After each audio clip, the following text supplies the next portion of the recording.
So there's mold in the school. That's the overview. On the ceiling, cafeteria, bathrooms. There's some on my locker. There's some on the stairs, hallways, the ceiling. We feel very unheard by the town's response. Sarah Ahern is supposed to be representing the school, and apparently she's not, because the staff are also sick and they are not allowed to speak about it. So she's not representing them or the community, and yeah, we feel not heard.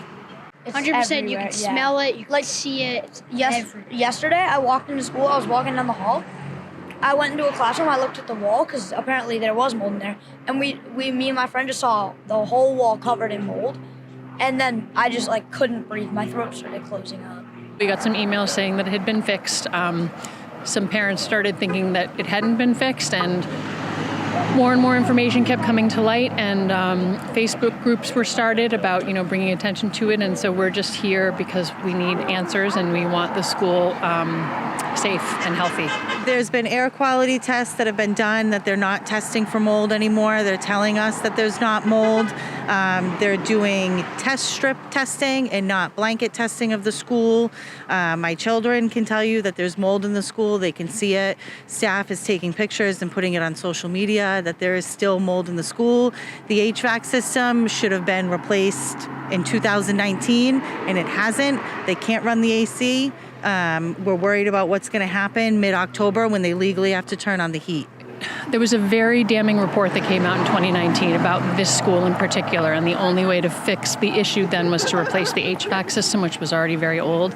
And so they've known about it since 2019, and I think that they've been allocating money everywhere else in the town of Barnstable and other schools, and none has come to BUES to fix it. I don't know why. I actually went to this school when it was only a few years old, and my kids have all been going through this school. I have two more who are going to be coming through here in a couple of years, so it's a significant issue. I think there's a lot of things that can be done on the state and local level to help mitigate it.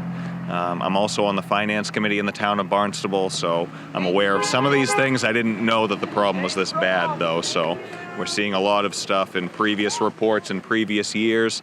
From 2019 specifically, this was identified and it hasn't been addressed. So that's a significant problem. And I think the state needs to do more to establish some standards for this sort of testing to make sure these things don't happen moving forward. No, I don't know why you wouldn't spend the money in the beginning, to prevent this or fix it before it got out of control, because I think it's out of control now. And so there may have been more options in the beginning when they knew how bad it was, and now it's so bad that there's really one option, which is probably close the school and rip it down to the studs, put a new HVAC, and make it healthy and safe in there. Yeah, I think we all need to look into other schooling options for our children if that's our last resort. But until we do that, come to the meetings, speak at the meetings, share your opinion, and tell everybody you know, tell the politicians and everybody trying to help us. These are our teachers, these are our children, and a lot of them are saying they're sick, and pictures are coming out daily of the mold that's still in the school. So just for everybody to stay informed and to keep fighting with us.